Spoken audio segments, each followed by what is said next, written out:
and all that is me.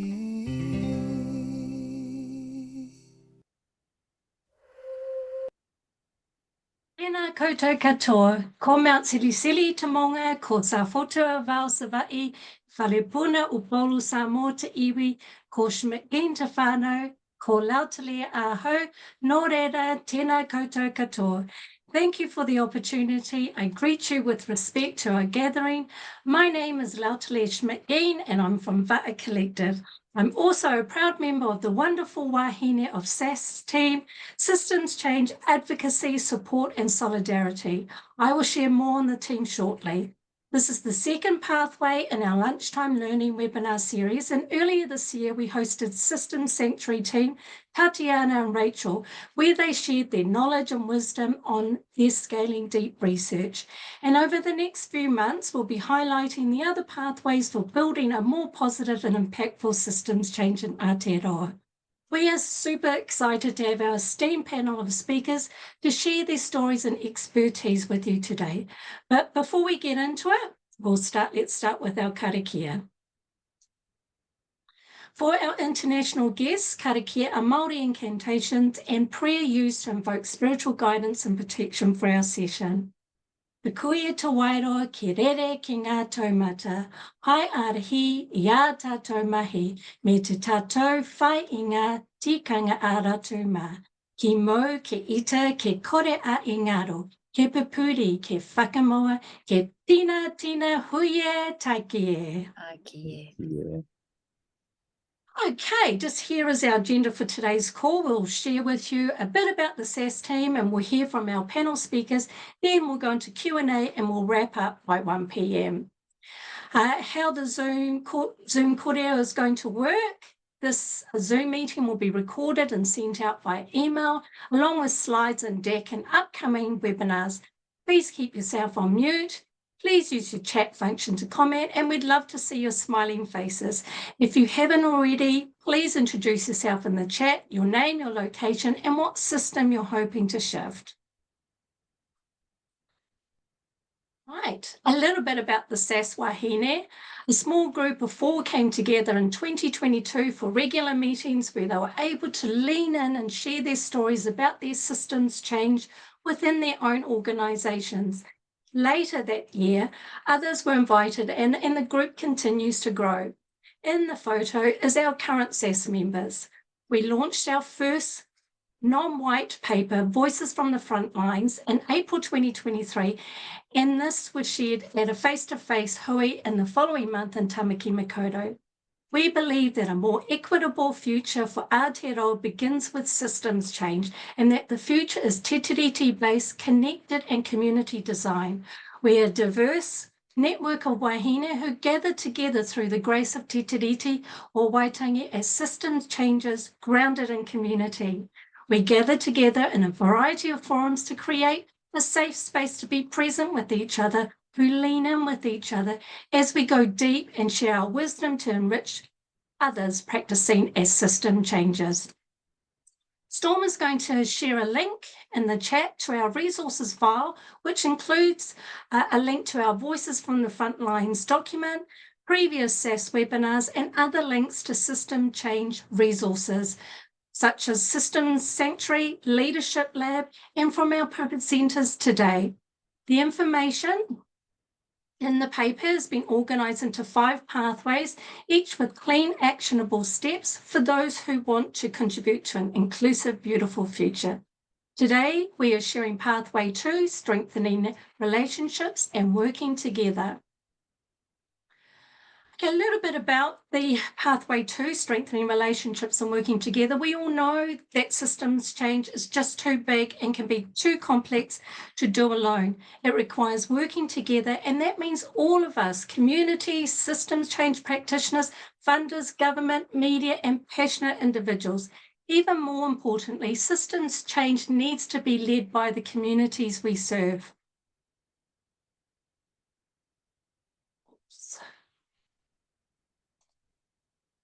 Okay, for our systems change practitioners, we need to put relationships, manaakitanga, kindness and aroha at the centre of everything we do.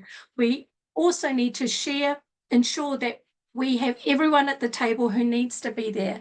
If we don't have them, then we need to make it happen. With our communities, we need to take a nothing about us without us approach through being out and about in communities, connecting and listening, and by ensuring our organisations reflect the communities that we serve. For our funders, one of the most helpful things a funder can do is to support more impactful systems change in Aotearoa to nurture present and future systems change leaders. Today, we will hear from two wahine who will share their insights on their collaboration and what that relationship looks like. Now, onto the exciting part of this presentation. In our karakia, it talked about our ancestors guiding us in our mahi. A quote from last month's SASS webinar, Jar talked about the superpowers from our ancestors and feeling the essence wherever we go. And on another call where Fiber Fale talked about ancestral intelligence, AI, as the future. I too draw on my ancestors for guidance, especially when going into communities for my mahi. I like to show manaakitanga, kindness, and aroha, love, when connecting. And I like to bake my late mama's coconut scones or take other kai to meetings and connecting through whakawhinaungatanga, those really deep connections. These relationships create a sense of belonging, obligation, support, responsibilities, and roles. So without further ado, please let me introduce you to our amazing speakers who are working in these system-changing spaces where they will share their stories and wisdom about our theme today, strengthening relationships and working together in our communities and how it looks for them. Our first speaker is Eva Chen, is a member of the SASS team, and we are incredibly proud that she was a recipient of the Member of the New Zealand Order of Merit for services to the Asian community in the King's Birthday Honours List this year. We are delighted with the recognition of the work that she has done for many years for the Asian communities. Eva's community work serves as a grounding force connecting her with migrants and refugees from diverse backgrounds beyond ethnicities. Our second speaker is Christina Howard. Christina's 30-year career spans community government, tertiary education, philanthropy, including a decade working at the Todd Foundation, where she led the organisational transformation to a proactive systems change funder. Since 2019, she has been an independent consultant, and her happy place is working with philanthropic organisations to develop or support their systems change aspirations in practice. And lastly, our third speaker, Ashleigh Summerville. Ashleigh is a Māori wahine from Ngāi Tahu, Ngāti Whātua, and Ngāpui. She holds a bachelor's degree in social innovation, design and management from Victoria University of Wellington. With expertise in graphic and human-centered design, Ashleigh has practiced in design thinking, innovation research, and workshop facilitation. For the past few years, she has worked at Ngāi Tahu supported Indigenous Support Innovation Lab, Toko Ngā Te Raki, focusing on equity for Māori in education, income and employment. Additionally, Ashleigh is a contract designer working on projects and well-being, sustainability, education for both not-for-profits and corporate organisations. I will now pass on the rauko to Eva Chen for her introduction. Thank you, Lautalie. Kia ora koutou katoa, no tawana o kutuhuna, ko Panza toku iwi, ko Halawan toku hapu, ko Eva Chen toku ingoa, no leira, tēnā koutou katoa. This is as far as my Te Reo Māori goes. I am trying to practice as many as I can, and I, like Lautalie said, I was international students that arrived in New Zealand in 1997. Back then, there's no such a word called 1.5 generation, but then later on, I was categorized as a 1.5 generation. I've supposed to finish my tertiary education and go back to Taiwan, but then I met my husband, have 4 kids, and stay here, grew my 4 kids in New Zealand. During this family time that I realized there's a lot of system services or support gap in between the mainstream and the migrant community, especially in the Asian community where I was from. So I co-founded the Wellbeing Charitable Trust to support the migrant families for parenting, for schooling, for small bits and pieces that people normalize in their lives if they're born and raised in Aotearoa, and for us who as outsiders that it's a bit difficult and hard to navigate. And during the COVID time, before the COVID time, I was also the co-founder for Hawaii project that brings Maori youth to Taiwan to have cultural exchange with Taiwanese indigenous people. We found a lot of similarities between our languages, cultures, and the traditions. Then COVID comes, we work together as a Marasco collective to help people who are struggling, who couldn't reach any help for their food parcel, for their vaccines, for language support. Then I'll leave the rest of them there. It's not important. So my experience of working in the system change is networking relationship is so important. And I was very lucky that I have amazing mentors to support me from day one. Ivan from Asian Family Service, he's actually the other co-founder of Wellbeing Charitable Trust. And he is so generous that he gave me all the credits. I was able to go out and meet people and talk to people while he stays behind the scene and do all the hard mahi, such as documenting funding applications, project planning and all that. Then I met, then I went to the ethnic woman leadership training in 2014. This where it was in Hamilton, so we pretty much have to drive from Auckland to Hamilton, but it was a really good session, not only because of the things they're teaching, it's actually the networking from there. So from there, I was able to join the New Zealand Asian leaders, where I met Jade, our amazing, clever wahine there, and all the network, the relationship expanded from the ethnic women's leadership training. Then the work extended to the Hawaii project that was able to, it was also through a relationship that our mutual friend introduced me and my Maori business partner, working partner. So we were able to build this project to bring the Maori youth to Taiwan, and that's another journey. Then the Marasco Collective, it's another different story. We actually work together as Marasco organizations. We work with minorities, small organizations, small group of ethnic people who doesn't really have the network to reach out for support, and that's how we all get together. And this is why I think relationship is very crucial when you are doing some work. In Chinese saying that there's two Chinese saying. One is that you can easy to break one chopsticks, but you can't break a bunch of chopsticks.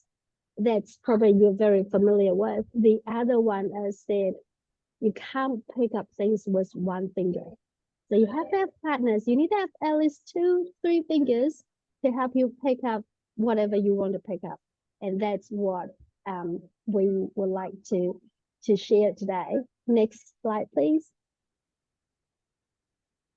Yes, so during my work, this is the works that I did, that none of this work can be done by myself. The Chinese speaking parenting workshops that we have this facilitator who deliver in Mandarin, and I'm just in the background that recruiting and doing everything else, that the runners, booking the venues and caterings and all that. Then in 2018, the work was recognized by Oranga Tamariki, and I was appointed as their national champion to travel all across New Zealand to support the ethnic community leaders to co-design the parenting workshops for their people and their location. That Auckland is very diverse, but things are very different from Auckland to Hamilton to New Plymouth to Wellington to Christchurch. So that's another thing that you got to have a good support. You see people get support from different places, and this is how you grow your work. About the petition for the Asian House, I was reached out by the Chinese nurse because there were no support during the COVID time. And that's why I put the petition in, and then it took us 4 years to land it. It was landed last year, but that's another work that can't be done by myself. I can put the petition together, but when they asked me to write a formal submission, I went back to Ivan and say, that's something I can't do. And Ivan goes, here's all the information you have a read and put it together. Then there's oral submissions that I said to my contacts that I'm gonna school this opportunity because I don't really know what to do properly. Then lucky enough, Ministry for Ethnic Communities was actually presenting right after me. So I reached out to the person and said, right, you're gonna do the professional part. You're gonna do the professional talk. I'm just gonna be the voice for our community people. And it works. It works because of the relationship and the trust that we had in the past. We sort of have the work shared and then it worked. That's why we got that landed, and we're so looking forward to have this new government. I don't know how they're gonna do it, but I'm very looking forward to have more Asian has the resources from our house space. One thing I said to Lautalie when we talk about this is that I remember in my very first few years, in Asian, in Chinese, or pretty much across Asian, Jade will know that too, you had to dress properly. Otherwise, no one really talks to you. You have to be very important people, otherwise no one talks to you. And when you are a female and the room full of males, you don't really have opportunity to talk. So I remember in one of the meetings, I dressed up really formally and went there, and this guy came to me and said, excuse me, are you a lawyer? And I was like, no, I'm actually a stay-at-home mom.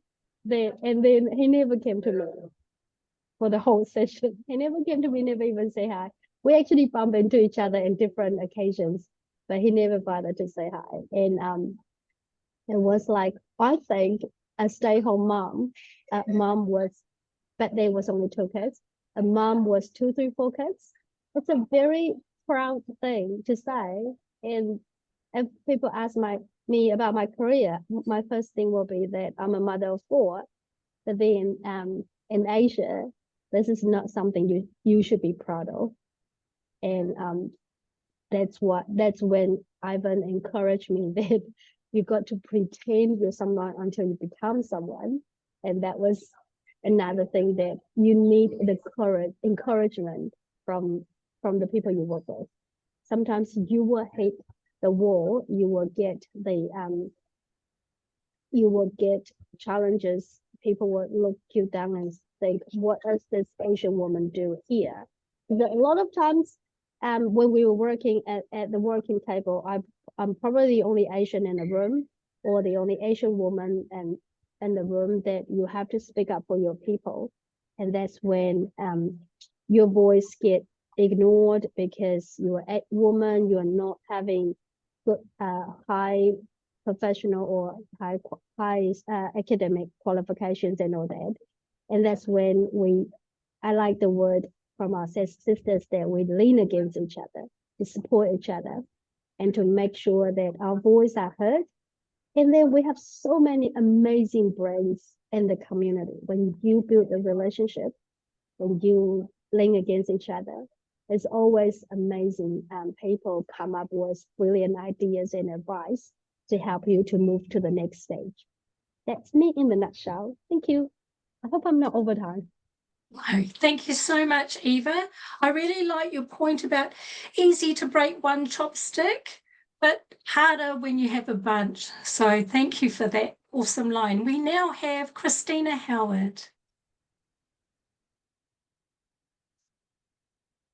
Oh, there we go. It's always one person who doesn't put their mic on. That's So okay. that's me. I've done it for today.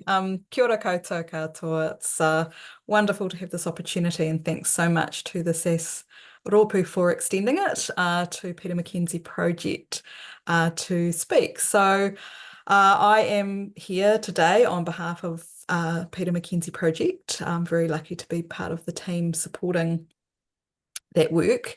And how I got into systems change mahi was through my work in philanthropies. In 2010, I was very lucky to start working at the Todd Foundation, and we had a board who were open-minded and interested in always improving how we were funding. And over time, this became an interest in what it would take for us as a funder to be better supporters of upstream change. And that was acknowledging for us that it would mean changing not just what we funded, but how we did our funding, because we too were part of the system.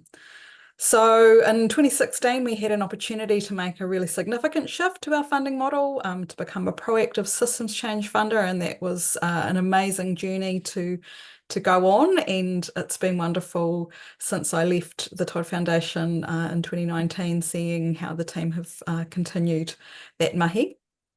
And since then, I have been super privileged to work with other funders interested in systems change approaches. And that's how I've ended up working alongside the Peter McKenzie Project. So let me tell you a little bit about Peter McKenzie. So the Peter McKenzie Project sits under the umbrella of the J.R. McKenzie Trust, and it's a spend down fund with a limited lifespan. So we've only got about another 9 to 10 years to go. We've been going for about that amount of time, and another 9 to 10 years of funding in the pot to spend down. And the decision was made at the beginning of Peter McKenzie to try to take a systems change approach. And because of that, we've ended up funding a small number of organisations, about 9 at the moment, with the intention of being in it for the long term. And the organisations we fund, we call them ngā Kaikōrero. They're all working towards creating resilient ecosystems to reduce poverty and support whānau flourishing. And funding fewer organisations with larger long-term grants actually allows us to build stronger and more meaningful relationships and develop that depth of connection and trust that allows us all to work together. So the other thing I want to say about Peter McKenzie, and on the next slide, is just to talk a little bit about a feature of PMP. Next slide, thanks, Lautalie. Sorry. Which, just that's the one, thank you. Just moving on to the next slide, because it talks a little bit about the specific flavour, I guess, of participatory philanthropy that we've developed together. And so our participatory funding model allows ngā Kaikōrero, which is our funded groups, our committee and our team, to all work together to make decisions about strategy, resourcing and funding. And we're actually super lucky to have one of the SASS members, one of the SASS members, Erin Matariki Ka, is on our PMP committee. She's just joined us recently. And it's also really awesome to have Ashleigh and be speaking alongside Ashleigh here today from Tōkuna Tiraki, because she's also on the committee as part of her role in Tōkuna Tiraki, one of the members of our flotilla. So bringing people together regularly is a really important part of developing those relationships and allowing us to work together. So on the next slide, there is a photograph of one of those connection opportunities. We have them twice a year, and yeah, hopefully I'll tell you a bit more about them later on. Thanks very much. Oh, thank you so much, Christina. That's awesome. Our next speaker is Ashleigh Summerville. Take it away, Ashleigh. Kia ora tātou. Thank you very much for giving up your lunchtime to come spend some time with us. It's deeply appreciated, and to the SASS team as well for this opportunity. I thought I would start a little bit before my introduction, and in the theme of connection and forming relationships, start at what I believe underpins the way in which I work and operate and kind of my worldview, and that is the idea of whakapapa. So I'm sure if you're working within the context of Aotearoa, whakapapa, or the Māori word for genealogy, is kind of how we're placed in today, and it's that kind of process of layering things upon one another and making the connections from the past. I believe that I am able to connect to what I do in my work in the present today, and operate in this world, knowing that I can backcast to my past from my ancestors in order to project myself forward into the future for my whakapuna or grandchildren going forward into the future. And I think that is fundamental to the kind of idea of connection that we're trying to form, and I think it's the basis for all things we do. I think in the context of our work and the way we operate in connection, whakapapa underpins that. And so we're a visual kinesthetic people. We share through pūrākau our stories, waiata, our songs. We live in communities together, and even through our architecture or our whares, where we map and tell our stories, and that is all connected. And we understand that it's not just us standing here. I think Māori, we operate on the perception of 7 generations ahead. We're working towards that 7 generations in the future, and so I think that's integral to our systems change work and how we operate. We're not just thinking today in the present, but we're thinking ahead by how we've looked back to the past. So if we're able to go to the next slide, please. On that note, kia ora tātou, he uri aho o Ngaitahu, Ngāti Whātua me Ngāpuhi, ko Ashleigh Summerville tōku ingoa. My name is Ashleigh. By trade, I am a graphic designer. I studied social innovation design, and that has kind of led me into the world of systems change. I think following on that kind of theme of today of connections and relationships, and how I wield that in my current work, is taking big concepts and working together and then transmuting that into visual outputs that are easily digestible to wider ranges of people. So these are just a few of the kaupapa that I worked on and mapped across the years. But yeah, we can move on to the next slide. So in my current role, as mentioned at the beginning, I am working for Tokuna Tiraki, which is a Māori Futures collective. We're based down in Christchurch in New Zealand. And so we're Indigenous-led consulting enterprise who are focusing on equity for Māori in education, income and employment by 2040. So we're trying to work and target at that systemic level to make meaningful transformational change, looking again to those longer future term horizons. So kind of the ethos which underpins us is we've got next generation leadership, which I happen to be a part of. And so we're developing and planning that, so systems proofing, developing the next generation so that they're equipped to lean into and guide the complex future problems that we are going to face. And they feel equipped to do so. We also have research and insights, strategy evaluation, advocacy and campaigns, systems capability, and then partnering and convening.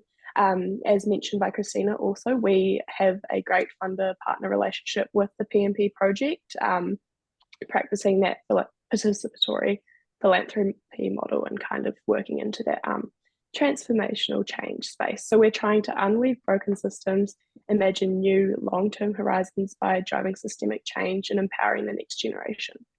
Yeah, for long-term transformation. And if we go one more slide, just to summarize, we do actually have probably about 17 projects running concurrently at the same time, but I think probably the most 3 fundamental and relevant for our idea of making connections today is these 3 listed. So Te Kore Koreka is our own developed Indigenous framework that we've developed. It actually comes from a pūrākau that was created in 1849 by one of our rakatera, who wrote this concept, which we have transformed into a framework that we use to guide all of our work. Maybe an advocacy project example is Kokiri Here. So that is our plan to end streaming in schools across the country, which we began in 2020, which started as a research project where we looked into inequitable practices in schools and how our children were being streamed. And if you were the data proved that if you were streamed into the lower classes, then your outcomes and pathways for life were much more restricted than opposed to those in the future. And so that has been a massive relational project that we've got on board with the government, lots of mātauranga iwi leaders groups, lots of schools, lots of principals. We've actually petitioned the government to enact this, so to be ending streaming in New Zealand by 2030. And then our final one there, sorry, I'm going very fast and this could have a lot more time, but is our Moka Uri Ngaitahu 2050 project. So this is our iwi future visioning project where we're engaging 80,000 members of our tribe, or trying to, as much as possible, to establish that vision for the next 25 years. So again, I think the main thing that underpins this all is our connections to one another, and then also shifting that goalpost, that kind of BAU churn, moving away from the kind of quarterly, annual systems and going to that more longitudinal, creational future visioning that's more aspirational. And then if we go to the next slide, yeah, this is just some photos of the work that we've done, and I just wrote down some bullet points on the core values that I believe strengthening relationships in the context of Indigenous systems change needs. So that whakapapa, the history of ideas, whanaungatanga, connecting to one another, tikanga, the principles that or the way that we do things and ensuring it's right and that people feel safe to operate in these ways. Manaakitanga, so making sure we're taking care with our processes and the systems. Kaitiakitanga, ensuring that we're being guardians and making sure that we're not looking after only our people and ourselves, but the world itself. And then that tuakana-taina, so that reciprocity of relationships. Yeah, and that's about it. Thank you. Sorry, I'm trying to speed through a lot, but I'm sure we can connect further on. That's amazing. Thank you so much, Ashleigh. It's what wonderful work the Tokona Taraki team are doing. Really impressed with that. Thank you to our amazing introductions to the audience. Feel free to include any questions you might have in the chat for our panel. I'm just going to stop sharing so I can see the whole team. I've got a few questions for the team. It'd be great to see them all. I'm really interested in knowing, like, you know, how did you get into this line of work? So if any one of you want to jump in, I'll go. Eva, do you want to give us your quick run and how did you get into this line of work? I guess it's because I was planning to be a stay-home mom. So I spent awful lot of time home with kids, and then realized that the other moms who hasn't been here as long are actually struggling to balance their new life in New Zealand. And then you kind of try different spaces for help, but then the help actually wasn't quite what we needed. So I thought, since I'm home, since my kids are growing, I've got a bit of time, so I'll start there. And then the work I just grow to out of what I planned to. But yeah, that's where we're at, because we see one of the things that I was really struggling to explain is that we talk about family violence, we talk about teenager suicides, but a lot of things that is actually based on the postnatal depression, and it's a taboo in Chinese community. You don't talk about that 20 years back. And I was talking to a mom, and she said that she was trying to use the pillow to suffocate her baby because she can't put up with the crying. And I thought, that's something that we need to work on. And so that's where that started. Yeah. And that's fantastic, because you're listening to the people, which is awesome. And Christina, you're up next. Thanks. So probably I'll just focus on how I got into systems change, because otherwise we'd be here for a really long time. I'm old. So I think one of the key things, as I mentioned, when we were at the Todd Foundation, we realised that the Todd Foundation had been running for about 40 years, and despite all of the wonderful projects and pieces of work that we had funded, a lot of the issues that the Todd Foundation was hoping to make a difference on were actually still exactly the same.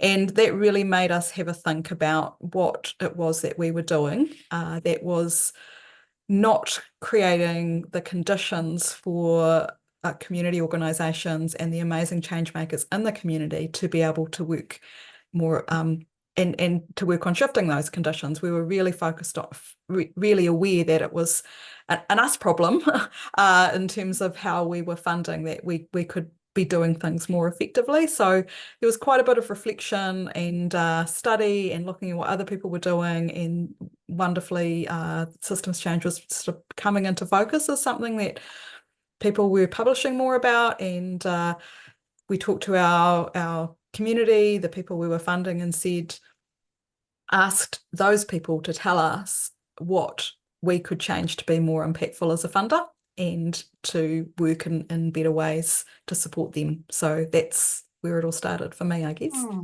fantastic. Thank you, Christina. Ashleigh. Yeah, I was just thinking maybe just to go somewhere a little bit more anecdotal, and I'm sure everyone or majority of people will relate to this feeling, but I think probably as soon as I could start talking, and asking their parents the question of why they hated that, because everything's like, well, why? Well, why is it like that? And I think as I grew older, that innate curiosity of probing and problem solving, it's like, well, why is that way? And why does it have to be that way? I don't like it that way. And just kind of challenging questioning those systems, and that kind of sparked that interest for me. And I just think from there it sort of snowballed. I was lucky enough to be the first cohort and one of the last cohorts to go through the systems change program or innovation program at Victoria University. So that was really awesome. And then, just kind of fell into iwi work where they started up a similar process. So that's kind of my journey with that. Oh, fantastic. People putting some questions in the chat, but I've just got one more to ask. What's one piece of good advice you can share about creating and sustaining systems change? Who'd like to have a go first? I'll go first. I think people is very important.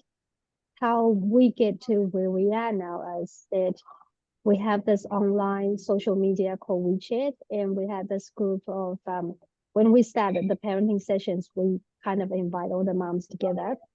And then every now and then you kind of find some moms woke up at 2 o'clock in the morning breastfeeding, and another mom woke up at 3 o'clock in the morning breastfeeding, and they can talk to each other.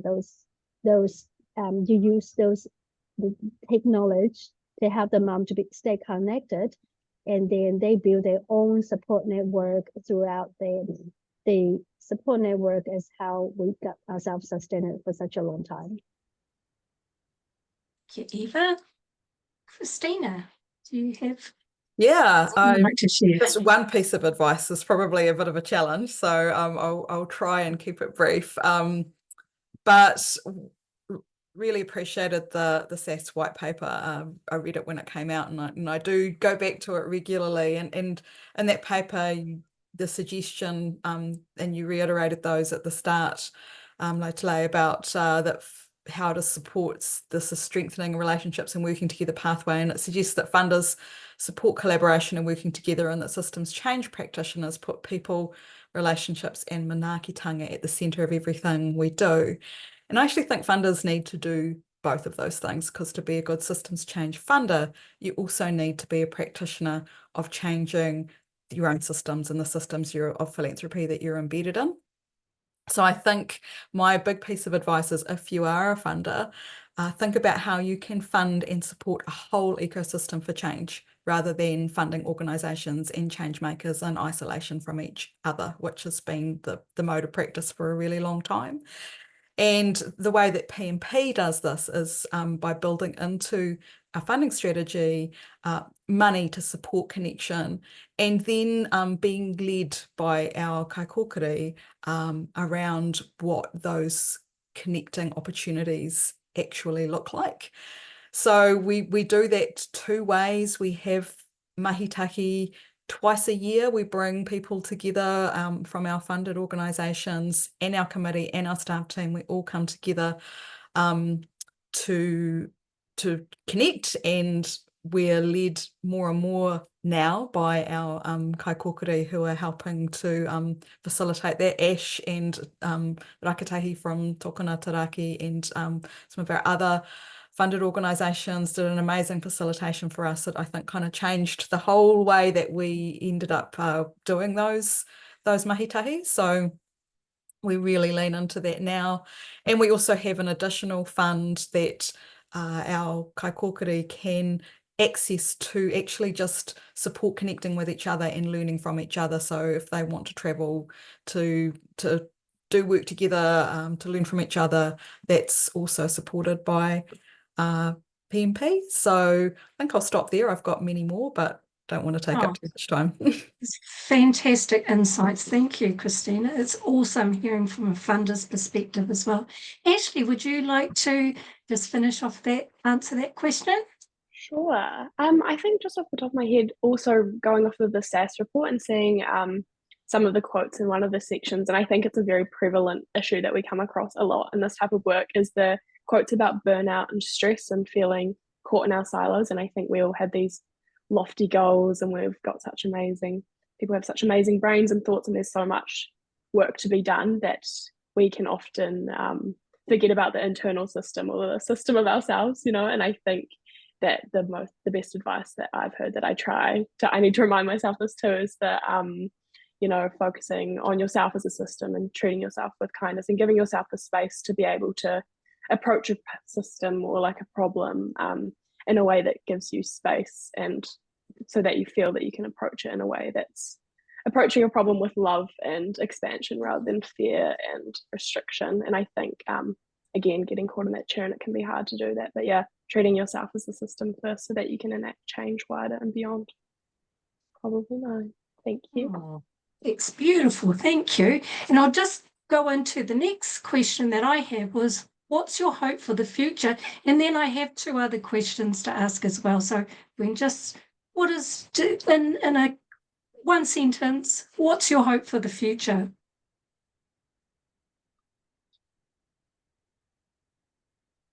Ashleigh, I've got you on my screen, so I'll just start with you. Perfect. To transcend our current systems in a one sentence. Thank you. Christina? I think my hope is that more funders explore and commit to doing what it takes to support systems change, and that includes considering their own role in the systems, how they need to change, and recognising that systems change is a decades-long process, or can be, and it's not linear. So we've got to be willing to walk alongside people for the long term and learn and adapt along with them. Thank you. Eva? That's hard. I think social cohesion, that we all use the term, but we don't really, I mean, not we, but our community don't really use it. Real social cohesion, real inclusivity, real diversity, that will help us. Great. Thank you so much. They're awesome answers in that. I have two questions. One is from Lydia. What have you learned about what helps us to stay in relationships when things get challenging or the conflict arises? Who'd like to take on this question first? Because it's not easy. It's not always easy, you know, and there is conflicts at times. Christina, how do you manage? Yeah. So there's a couple of things for me. And I think the first one is just to be prepared for the fact that there, in any deep, authentic relationship, there will be challenge and there will be difficult times. And so not to be surprised by it, just to be prepared. This is a natural part of those longer term relationships. And also, I love Ash's kōrero about self-compassion and aroha. I think that it's, I always think about the fact that it could just, you know, there's always two parts to a conflict or a challenge, or in a relationship, and trying to turn the lens on yourself just as much and think, how might I have contributed to this, helps you be more compassionate and work towards a solution. Fantastic. Thank you.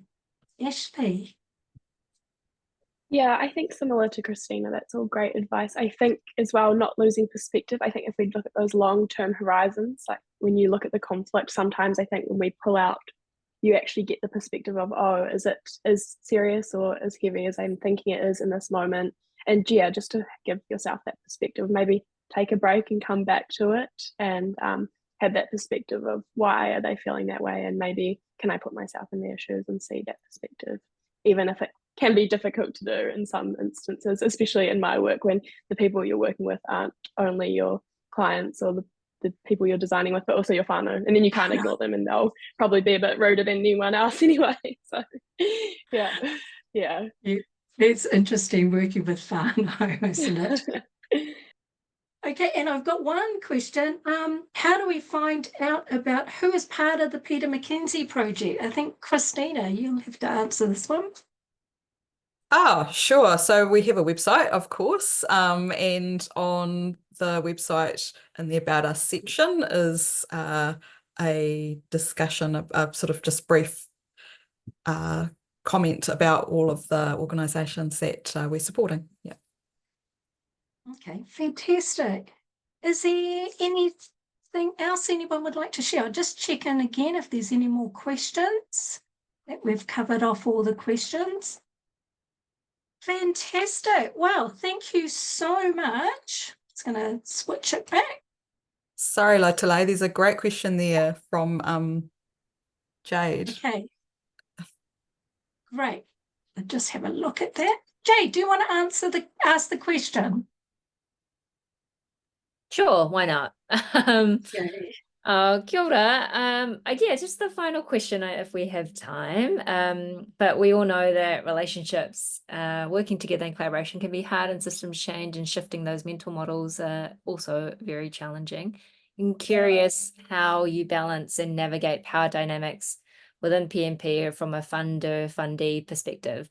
And it's just really wonderful to hear from Christina, who's from a funder perspective, and Tōkuna Teraki, Ashleigh representing a fundee perspective. Just would love to hear what that looks like in practice. Great Sure. question, Well, Jade.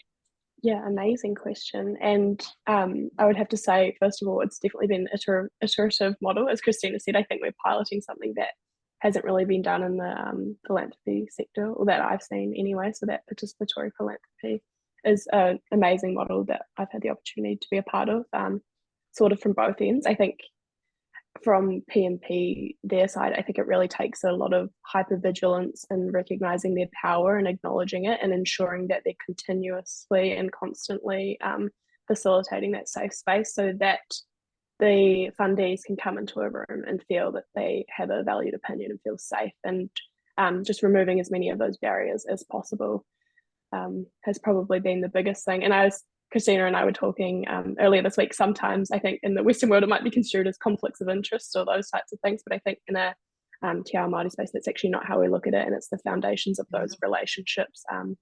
So yeah, me being a part of both the PMP committee now and the funded project, we don't see it as a conflict of interest. We see it as a strong foundational relationship there where we have the knowledge of all systems. Yeah, and I think it's a really transformational way to think. That is props to Christina and the wider PMP team.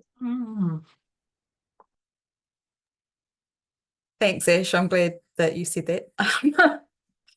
Because you're quite right. It definitely is, as a funder, I think PMP, Peter McKenzie project staff who, preceded me and who I work alongside, Lily and Gail and Janet. That's a constant conversation that we have with ourselves, and always trying to check in. It's very easy to slip back into your old systems mindset. So I think that is definitely a important thing, to be constantly asking how things are landing, how they might land, how our power is being operated in a space, and how we can let some of it go.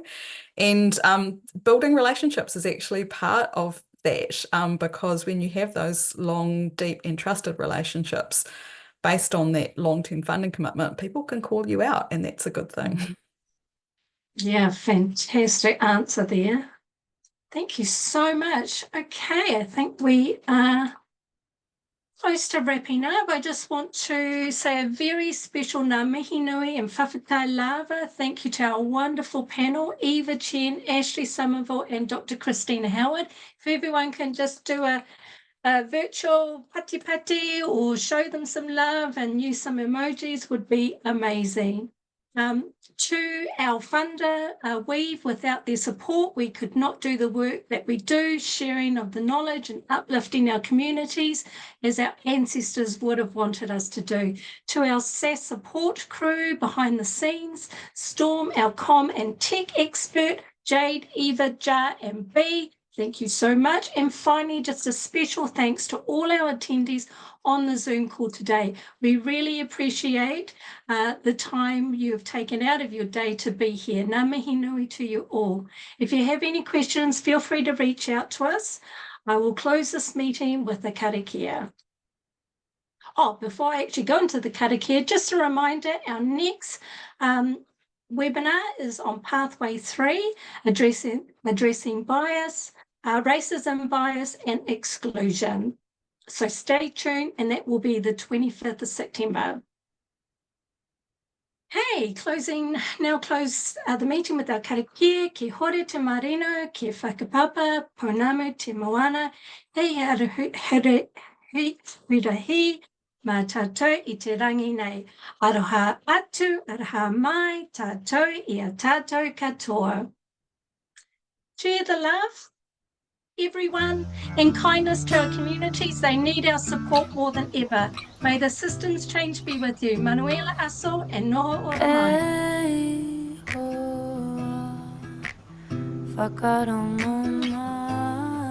Thank you, everyone.